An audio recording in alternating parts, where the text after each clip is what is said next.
हाय friends, welcome back. तो friends, आज का वीडियो है budget 2021 positive and negative point of budget 2021, pros and cons of budget 2021।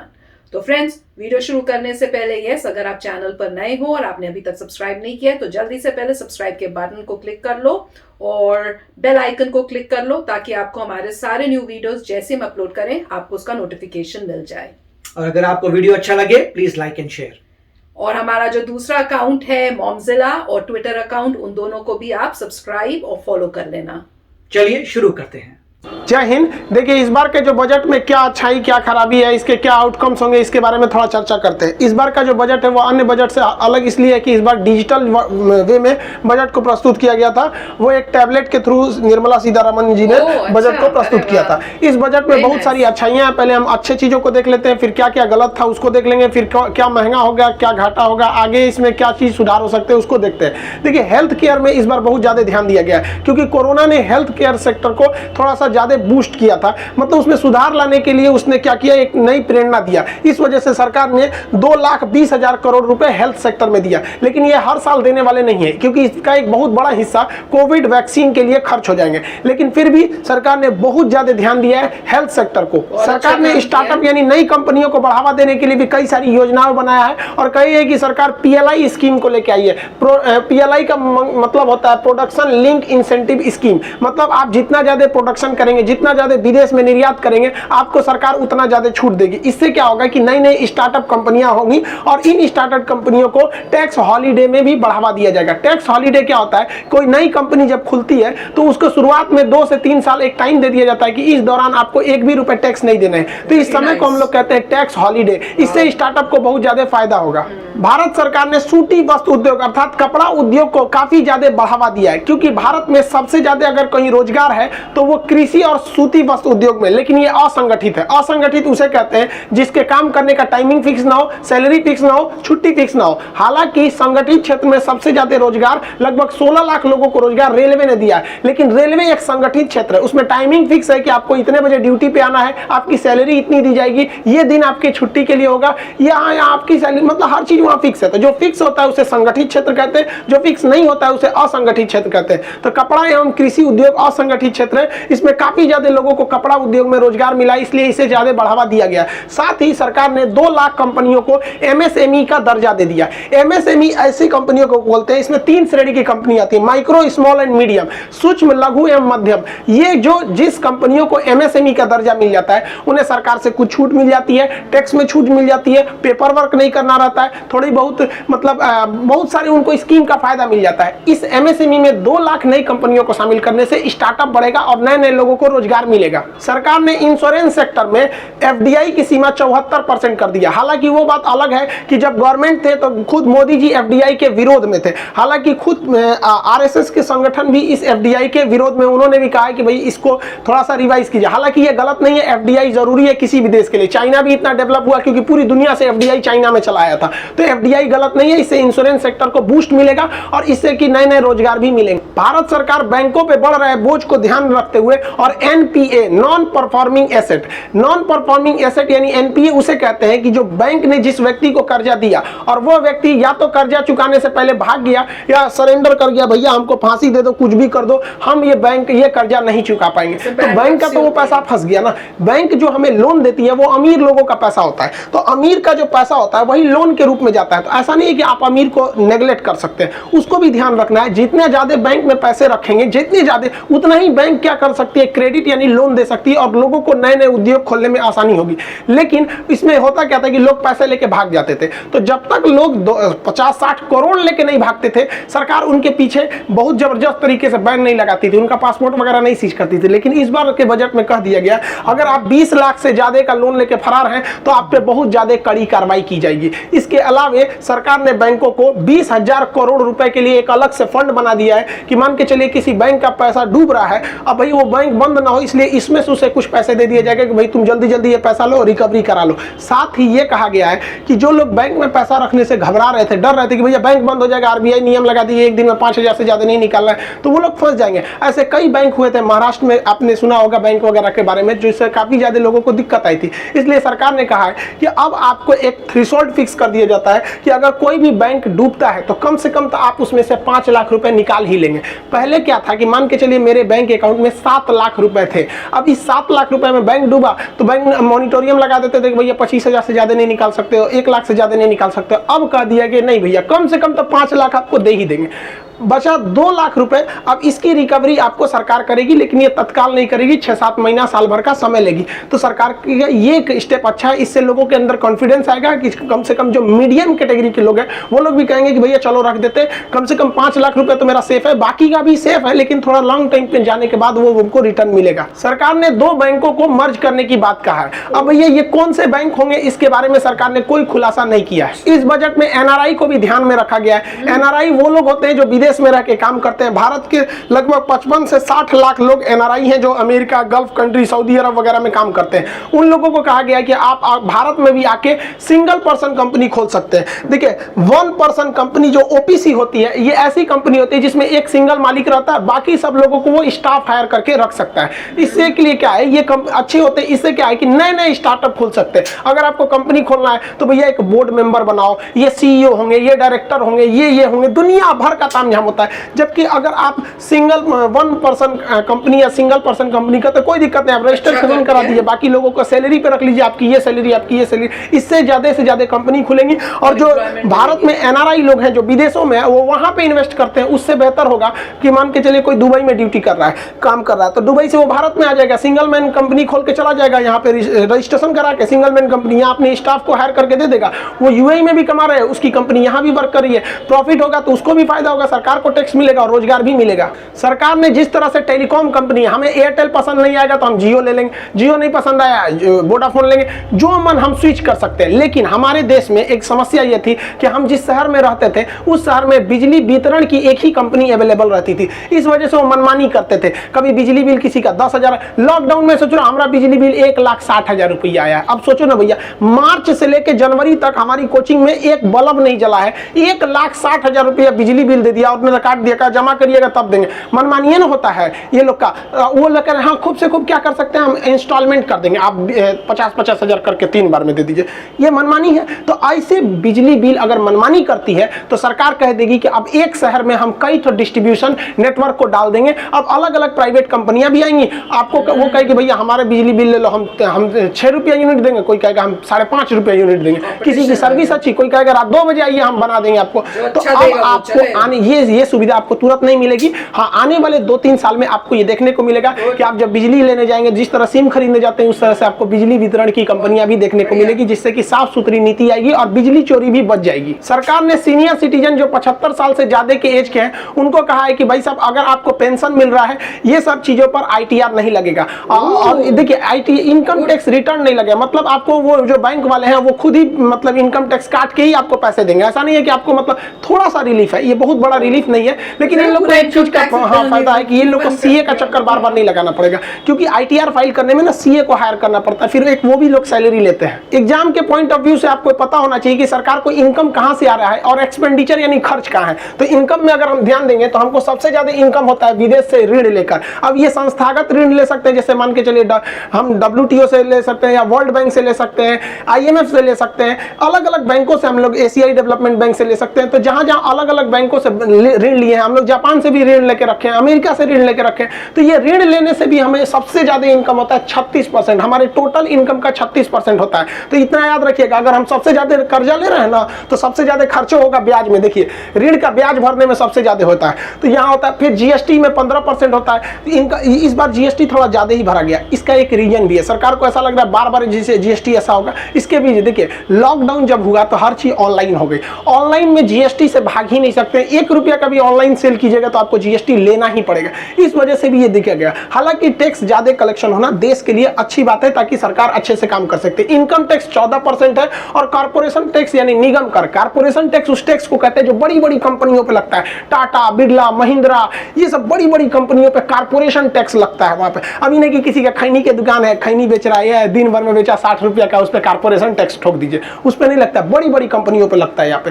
तो ये 4 स्लैब आप याद रखेंगे कि सरकार के आय का मुख्य स्रोत ये है। अब सरकार का खर्च देखते हैं, एक्सपेंडिचर क्या चीज है। सबसे ज्यादा खर्च जो होता है सरकार को ऋण देने में, ऋण के बदले ब्याज चुकाने में, इस सरकार का, हमारे देश का 20% पैसा इसमें खर्च हो जाता है। बाकी स्टेट को 16% डिसाइड में चला जाता है। हर स्टेट को उसके टोटल टैक्स कलेक्शन का 42% लौटाना होता है। तो जो केंद्र सरकार देखेंगे ना, यूपी को, बिहार को दे दी 2 लाख करोड़, उनको 3 लाख करोड़ ऐसे देती है, तो टोटल खर्च का राज्यों को 16% चला जाता है। और उसके बाद केंद्र सरकार योजना चलाती है, कभी किसान, प्रधानमंत्री किसान योजना, कई योजना, दुनिया भर की सरकार के 100-150 योजनाएं चल रही हैं, तो उन योजनाओं पे ये खर्च होता है। तो आप इस चीज को याद रखिएगा। सरकार का इस बजट में सबसे बड़ा फोकस रहा कि सरकार अपना खर्च बढ़ाना चाहती है। वो जानती है ज्यादा से ज्यादा खर्च करेंगे तो देश संपन्न हो जाएगा, इसलिए सरकार ने 40 लाख करोड़ रुपए खर्च करने का प्लान बना दिया। आप कहेंगे कि खर्चा करने से ऐसे कैसे बढ़ेगा?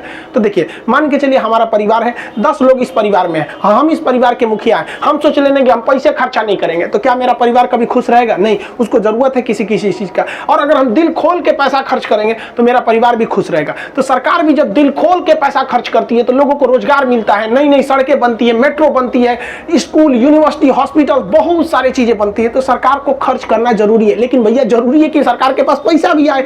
तो जब देखिए, ऐसा नहीं है कि सरकार खर्च करेगी तो पैसा नहीं आएगा। सरकार खर्च करेगी तो बड़ी बड़ी कंपनियां आएंगी, लोगों का इनकम बढ़ेगा, तो बदले में वो लोग भी तो जीएसटी देंगे, इनकम टैक्स देंगे, कॉर्पोरेशन टैक्स देंगे। तो लेकिन शुरुआत में खर्च करना पड़ेगा, इंफ्रास्ट्रक्चर बनाना पड़ेगा। तो इस बार का ये एग्जाम के लिए याद रखेंगे 40 लाख करोड़ रुपए खर्च करने का प्रावधान रखा गया है। अब एक चीज होता है प्राइवेटाइजेशन और दूसरा होता है डिसइन्वेस्टमेंट। तो सरकार ज्यादातर चीजों को डिसइन्वेस्टमेंट कर रही है।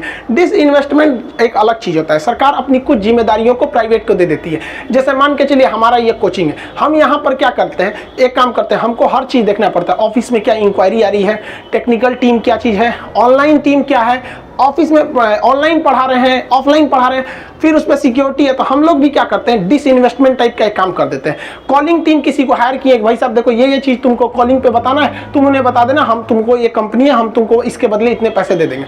और सिक्योरिटी वाला किसी कंपनी को हायर कर लिए कि भैया हमको यहाँ पे सिक्योरिटी दे देना, 4-5 स्टाफ दे देना। तो सरकार भी क्या करना चाहती है, अपने ज्यादा से चीजों को वो डिसइन्वेस्टमेंट करना चाहती है कि जिस चीज को गवर्नमेंट संभाल नहीं पा रही है ना, उसको वो निजी हाथों को सौंप दे रही है और इसके बदले में कुछ पैसे भी लेगी, भाई तुम इसका यूज करो यहाँ पर। अब इसमें कई चीजों का डिसइन्वेस्टमेंट किया गया है, जैसे रेलवे की फालतू पड़ी जमीन। अब आप भी के गांव से भी अगर ट्रेन गुजरती होगी तो देखते होंगे रेलवे के पास इतनी जमीन है कि ससुरा 5 गो रेलवे लाइन उसमें बिछा देगा। तो सरकार प्लान बनाई है कि जो खाली जमीन है उसे लीज पर दे दिया जाए ताकि उससे कुछ किराया आ सके। और रेलवे के जितने भी स्पेयर पार्ट है जो कचड़े हो चुके हैं, वो खामखा एक जमीन घेरे हुए हैं, सड़ रहे हैं, उससे अच्छा इसको हम लोग क्या करेंगे, किसी कंपनी को बेच देंगे, वो गला के उसका ट्रक बनाए, कुछ भी बनाए। रेलवे के सामान को दूसरा आदमी बेच भी नहीं सकता, उसको खरीदना बेचना एक तरह का गुनाह है, ये सरकार ही कर सकती है। विनिवेश यानी डिसइन्वेस्टमेंट, मतलब तो समझ गए, अपनी हिस्सेदारी को बेचना। तो सरकार एलआईसी के भी अपनी हिस्सेदारी को बेचेगी, कहेगी भाई साहब देखो एलआईसी है, हमको तुम दे दो 10,000 करोड़ दे दो,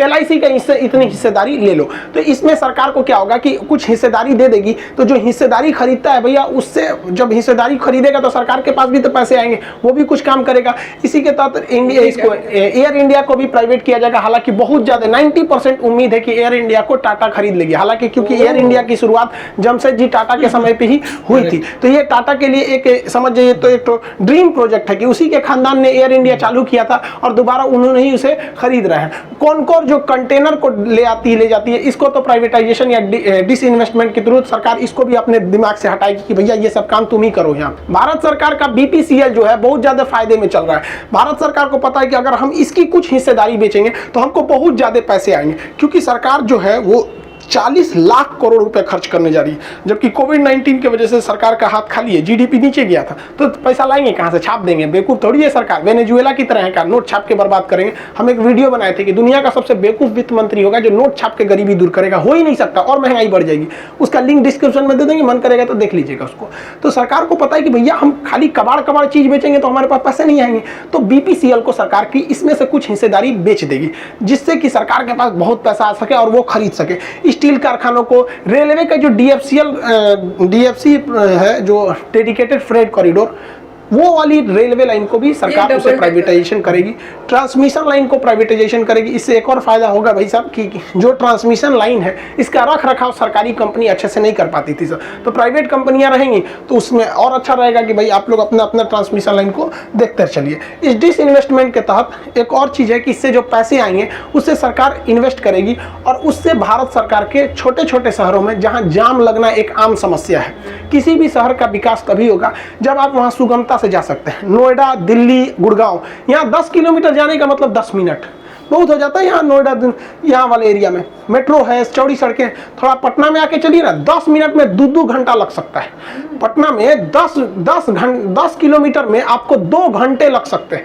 पटना के इस शहर से उस शहर जाना, इस कोना से उस कोना, 2-3 घंटे बर्बाद हो जाएंगे। इसलिए सरकार को पता है कि हमें मेट्रो चलाना है, बट मेट्रो पे खर्च ज्यादा आएगा, इसलिए लाइट मेट्रो चलाया जाएगा जिसकी सुविधाएं मेट्रो की तरह होती है लेकिन खर्च बहुत कम आते हैं। और सरकार ने पूरी तरह से मन बना लिया है कि विद्युत रेलवे को अगले साल तक 100% इलेक्ट्रीफाई करेंगे। इससे 3-4 फायदा होगा। हमें अरब देशों पर डिपेंडेंट रहना पड़ता है पेट्रोल के लिए, पेट्रोल का डिपेंडेंसी घट जाएगी जिससे हमारे ऊपर पॉलिटिकल दबाव घटेगा, उन्हें पैसे देना पड़ता है वो घटेगा। 12,000 करोड़ को फायदा होगा रेलवे अगर विद्युतीकरण हो जाए तब, और इससे सबसे बड़ा पर्यावरण को बहुत ज्यादा फायदा होगा। सरकार ने सबसे ज्यादा अगर कहीं काम किया तो भाई साहब इंफ्रास्ट्रक्चर पे जबरदस्त काम किया है, और ये रोड ट्रांसपोर्टेशन में, हाईवेज वगैरह में इतना बेहतरीन सरकार ने काम किया है। 8500 किलोमीटर का नया एक्सप्रेसवे, हाईवे वगैरह को बनाया जाएगा, और पर डे सरकार ने लक्ष्य रखा है कि वो 22 किलोमीटर सड़क बनाएगी। मोदी जी के मंत्रिमंडल में हमको सबसे ज्यादा अगर कोई काम करते हुए दिखते हैं तो भाई साहब नितिन गडकरी इतना बेहतरीन काम करते हैं, मतलब पर्सनली हम इनके बहुत वाले फैन हैं, क्योंकि ये कभी बहसबाजी या उस तरह का भाषणवार नहीं काम करते, एकदम बेहतरीन ढंग से काम करते हैं। और रोड ट्रांसपोर्टेशन, कनेक्टिविटी वगैरह में मामले में ये बहुत बेहतरीन काम कर रहे हैं। आप देखेंगे कि भारत में एक्सप्रेसवे का एक चलन बहुत ज्यादा बढ़ चुका है। सरकार की प्लानिंग है कि नई गैस पाइपलाइन को बिछाई जाएगी, जिससे कि क्या है कि लोगों को डायरेक्ट घरों में गैस पाइपलाइन के कनेक्शन दे दिए जाएंगे, इससे कि उनको बार बार सिलेंडर लेके घूमना ना पड़े। लेकिन सरकार इतना काम करने के लिए सोच रही है, ये सब का पैसा आएगा कहां से? तो सरकार एक नई फंड बनाएगी, एक संस्था बनाएगी फाइनेंस डेवलपमेंट के नाम से। उसके पास बहुत सारे पैसे सरकार ऐसे भर देगी और उससे कहेगी तुमको ये काम में पैसा देना है, तो उसके पास पैसा कहां से आएगा? तो उसको सरकार जो है अपने पास से 20,000 करोड़ रुपए देगी और बाकी के 5 लाख करोड़ इन्वेस्टमेंट के थ्रू उसमें कराएगी। अब सड़क बनाने का पैसा वही दे देगी, जो जो काम अटका हुआ है उसमें वहां से पैसा दे देगी, जिससे कि जो भी काम अटक गए हैं वो द्रुत गति से चालू हो सके। स्क्रैप गाड़ियों के लिए नई योजना लाया गया है कि जितने प्राइवेट गाड़ियां हैं जो पर्सनल यूज के लिए, अगर वो 20 साल से ज्यादा पुराने हैं तो सरकार उन्हें हटा देगी। कमर्शियल गाड़ियां, लोडेड गाड़ियां, ट्रक वगैरह 15 साल से पुराने हैं तो आपको उसे हटा दिया जाएगा, स्क्रैप पार्ट में उसे तूर तार के बेच दिया जाएगा। इससे फायदा क्या होगा कि अकेले 2021 में सड़कों पे से 1.5 लाख गाड़ियां, 1.5 करोड़ गाड़ियां गायब हो जाएंगी। ये वो गाड़ियां हैं जो 15 साल से ज्यादा पुरानी है या 15 से 20 साल की पुरानी है। ये प्रदूषण बहुत भयानक करती है। अब जो लोग ये 1.5 लाख गाड़ियां जब ये निकलेंगी तो इनको जब कूच दिया जाएगा, तो जब इनको कूच काच के गिराया जाएगा तो इससे जो गाड़ियों का जो मेटल कॉस्ट आता है, स्टील आती है, वो 30% सस्ता होगा। तो 30% सस्ता होने की वजह से कार का रेट घटेगा। अब मार्केट से जब इतनी कार हट जाएंगी तो ऑलरेडी डिमांड बढ़ेगा और 30% सस्ता होने से मैन्युफैक्चरिंग भी बढ़ जाएगा, तो जिस वजह से भारत ऑटोमोबाइल सेक्टर में बहुत तेजी से आगे बढ़ेगा और ऑटोमोबाइल सेक्टर में रोजगार लोगों को बहुत ज्यादा मिलते हैं और इससे प्रदूषण भी बहुत ज्यादा कम हो जाएगा। सरकार ने तो घोषणा कर दी है कि भैया आपको गाड़ियों में एयर बैग लगाने ही पड़ेंगे, आगे के दोनों सीट पर कम से कम मैंडेटरी है। आपको कोई भी मॉडल लगाएंगे तो एयर बैग और एबीएस होना चाहिए। एबीएस आपके चक्के को फिसलने नहीं देता है। ये बेहतरीन सुविधा है, मतलब सेफ्टी को ध्यान में रखते हुए। सरकार कुछ चीजों पे सेस लगा दिए, सेस मतलब एक्स्ट्रा टैक्स लगा दिया गया और कुछ चीजों पे टैक्स को बढ़ा दिया गया, जिससे बहुत सारी चीजें महंगी हो जाएंगी, जिसमें मोबाइल और उसके पार्ट्स, ऑटोमोबाइल उसके पार्ट्स, इलेक्ट्रॉनिक्स चीज जैसे वॉशिंग मशीन, कूलर, फ्रिज, ये सब चीजें आपको थोड़ी सी महंगी हो सकती है। सरकार ने एक जगह गलती ये किया है कि सोलर पैनल को उन्होंने एक्स्ट्रा टैक्स लगा के महंगा कर दिया है। ये गलत है, क्योंकि अभी दुनिया सोलर पैनल की ओर शिफ्ट हुई और ये वो नया नया टेक्नोलॉजी है, लोग अभी 100% उस पर बिलीव ही नहीं कर रहे हैं, उस पर टैक्स लगा के महंगा कर देंगे तो कोई उधर नहीं जाएगा, फिर वो ट्रेडिशनल बैटरी की ओर जाएंगे जिससे पर्यावरण को भी कुछ खास लाभ नहीं होगा। तो इसमें सरकार को सोचना चाहिए कि सोलर पैनल को कम से कम सस्ता किया जाए। सेब, दाल, कपास ये सब चीजें महंगी हो जाएंगी। कपास के महंगा होने से आपको आने वाले वक्त में कपड़े थोड़ा महंगा हो जाएंगे। हालांकि सरकार ने यूरिया को भी महंगा कर दिया टैक्स लगा के, जो गलत किया है, क्योंकि किसान एक और तो परेशान है, उनको उनके लागत का पैसा नहीं मिल रहा है, उसमें से उनको यूरिया महंगा हो जाएगा। यूरिया एक मुख्य रूप से खाद होता है। हालांकि सरकार ने इसमें एक और अच्छा काम किया था, यूरिया में नीम कोटेड यूरिया लगा दिया जिससे कि इसका शराब और आपके निर्माण में काम ना आ सके। इसका बहुत ज्यादा मिसयूज होता था कि सरकार जो यूरिया किसानों को देती थी वो सस्ता होता था, वो लोग वहां से उठा के शराब इत्यादि के काम में उस सब चीजों को लगा देते थे। तो नीम कोटेड यूरिया का प्रयोग आप केवल खेत में कर सकते हैं। हालांकि यूरिया का दाम बढ़ाना उचित नहीं था। शराब का रेट बढ़ जाएगा, हालांकि ये बढ़ जाना भी चाहिए क्योंकि भैया शराब पी, यहाँ शराब कोई एसेंशियल चीज थोड़ी है, शौखे पी रहे हैं लोग, ये महंगा हो जाए इसके लिए किसी को नहीं, और महंगा कर देना चाहिए इसको। और रही बात पेट्रोलियम की, तो पेट्रोल पे सरकार सेस लगाएगी, लेकिन सरकार का कहना है कि भाई बाकी चीजों पे टैक्स हम, मतलब पेट्रोल पे टैक्स को हम घटाएंगे, सेस बढ़ा देंगे। हालांकि ऐसा कोई उम्मीद नहीं है क्योंकि पेट्रोलियम का जो रेट हो गया अब तो पूरी तरह से कंपनियां ही डिसाइड कर रही हैं सर। तो पेट्रोलियम के दाम आपको बढ़ते हुए दिखाई देंगे आने वाले कुछ सालों में। सोना, चांदी, लेदर, कॉपर, ये सब चीजों को, जो मेटल्स हैं, इन सब चीजों का रेट को सरकार घटाएगी क्योंकि इस पे से टैक्स घटेगा। ये टैक्स घटने से एक चीज फायदा होगा कि इससे जो कंस्ट्रक्शन की चीजें हैं, जैसे घर वगैरह में लोहा वगैरह लगता है, तो शायद ये सब चीजों में कुछ कमी देखने को मिलेगी जिससे कि अच्छा ये आम लोगों को फायदा होगा। सबसे बेहतरीन जो काम किया गया है वो एक ई पोर्टल बना दिया गया। ई पोर्टल मतलब एक वेबसाइट बना दिया गया जहां मजदूर जाके खुद को रजिस्टर्ड कर सकते हैं। जैसे आप समझिए हम लोग के पास पहले बहुत सारे पुराने चीजें हो जाते थे, उन्हें बेचने के लिए हम दुकान भटकते थे। एक कंपनी आई जिसने एक ई पोर्टल बना दिया, नाम रख दिया OLX। पुराने चीज को उठा के बेच दो। हमारा मान के चलिए ये मोबाइल है, काफी पुराना है, हम कोई किसी दुकान पे जाएंगे, कहां कहां ढूंढेंगे, दिन भर में 10 दुकान जा सकते हैं। उससे अच्छा एक फोटो डालेंगे, OLX पे डाल देंगे, 1 घंटे के अंदर अंदर हमको कॉल आना चालू होंगे, 1 से 2 दिन में बिक जाएंगे। तो हमें जरूरत नहीं पड़ा। हमें क्यों ये फायदा हो गया?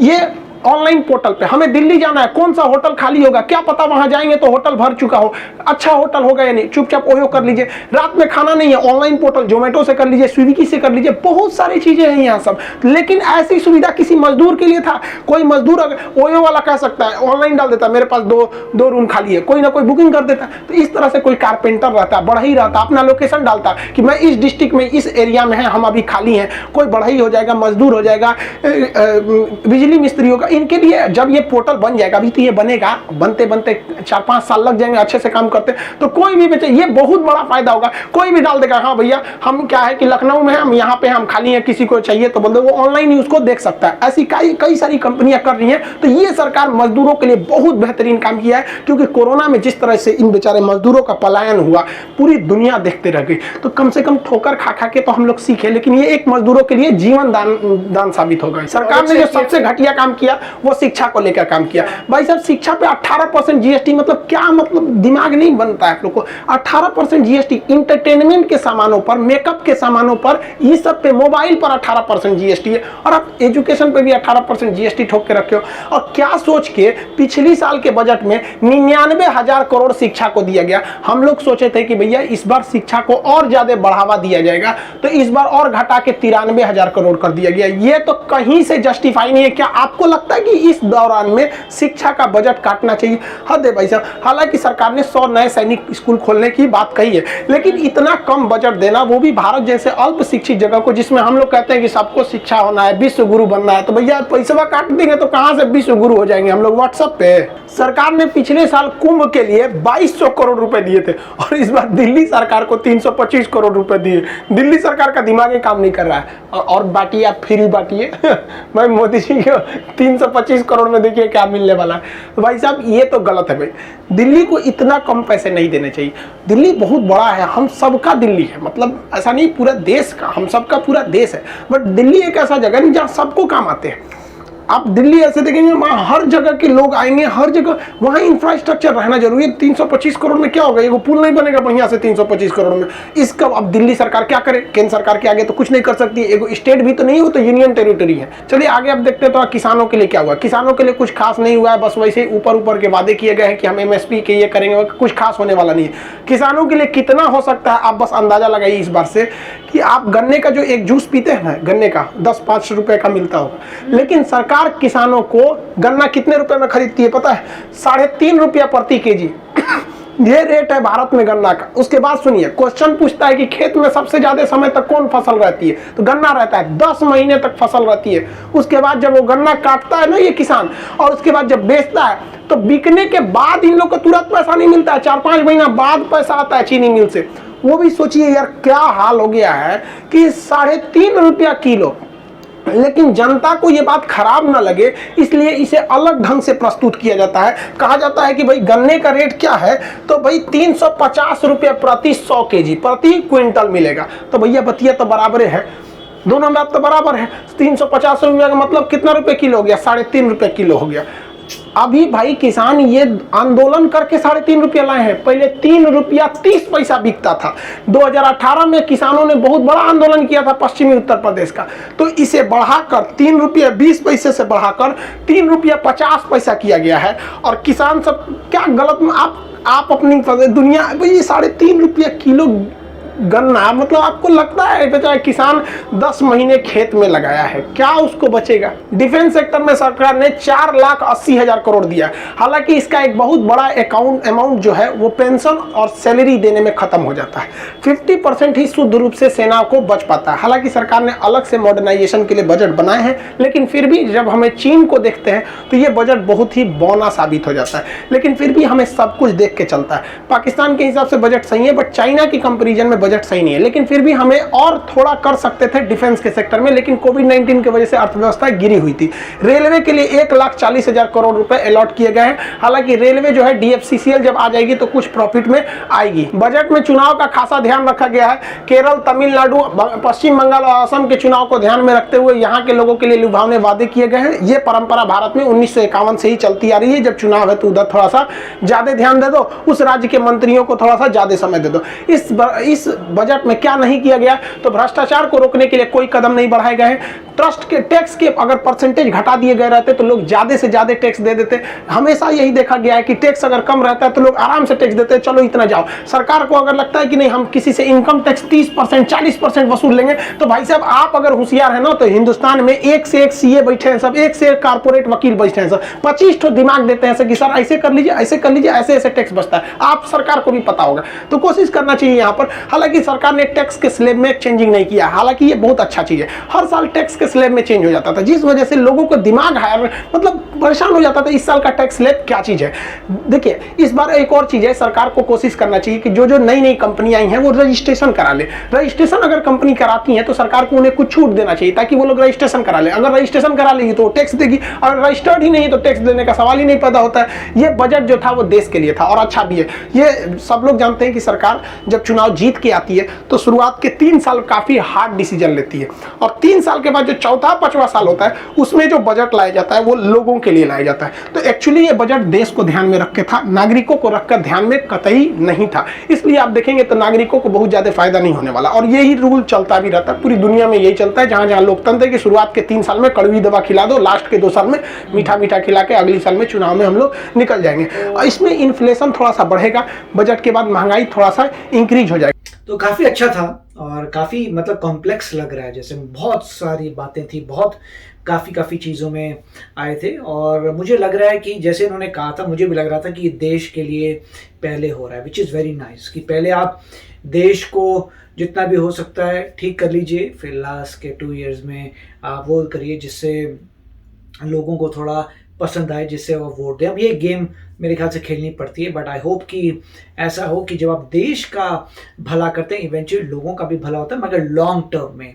अगर वो कह रहे हैं कि देश पे फोकस किया है, वो मतलब ये है कि लॉन्ग टर्म लोगों का ही बेनिफिट, और किसका बेनिफिट होगा? जब देश का फायदा कर रहे हैं तो लोगों का ही बेनिफिट होगा, मगर वो लॉन्ग टर्म है। इसीलिए पहले लॉन्ग टर्म कर रहे हैं और बाद में शॉर्ट टर्म आएगा कि इमीडिएटली लोगों को कुछ फायदा हो। तो काफी अच्छा था। मुझे इसमें कई स्कीम्स ऐसे नजर आई जो अभी यूएस में हैं, तो मतलब जो काफी एग्जांपल्स थे वो यूएस में ऑलरेडी हैं। और दूसरी बातें ये थी कि जैसे 1% आप कंपनी खोल सकते हैं, ऐसे कई बातें थी जो यूएस में थी।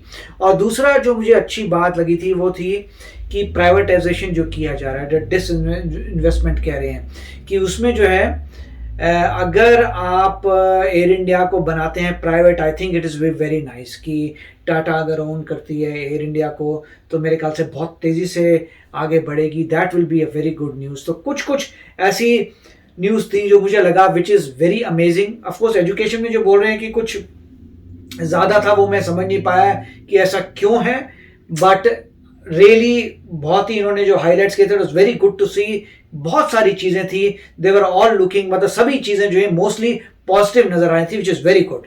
यस फ्रेंड्स, और लॉन्ग टर्म का तो पहले करेंगे, और खासकर ये भूलना नहीं चाहिए कि कोरोना का टाइम है, तो कोरोना के टाइम में बहुत प्रॉब्लम्स फेस हो रही हैं। उसके हिसाब से बजट मेरे हिसाब से तो बहुत ही अच्छा उन्होंने बनाया। जहां जहां उन्हें लगा कि अभी इंपॉर्टेंट एरियाज हैं, कंट्री की ग्रोथ रुके नहीं, वहां उन्होंने किया है। जहां उनको मेरे ख्याल से लगा है कि अभी कुछ टाइम के लिए हम फिर भी सस्टेन कर सकते हैं या ना पैसा इतना डालें, हम उसके बाद कैचअप कर लेंगे, तो मेरे ख्याल से वो सोच के उन्होंने वहां पे कम किया होगा। तो फ्रेंड्स, अपने थॉट्स जरूर शेयर करना कमेंट सेक्शन में। चलते हैं, मिलेंगे नेक्स्ट वीडियो में बहुत ही जल्द। Till then take care and bye bye. तो अगर आप मेरे इस चैनल पे नए हो तो जल्दी से सब्सक्राइब के बटन को हिट करो और बेल आइकन को क्लिक करो ताकि आपको मेरा जब नया वीडियो मैं लगाऊं आपको उसके बारे में जल्दी से पता चल जाए।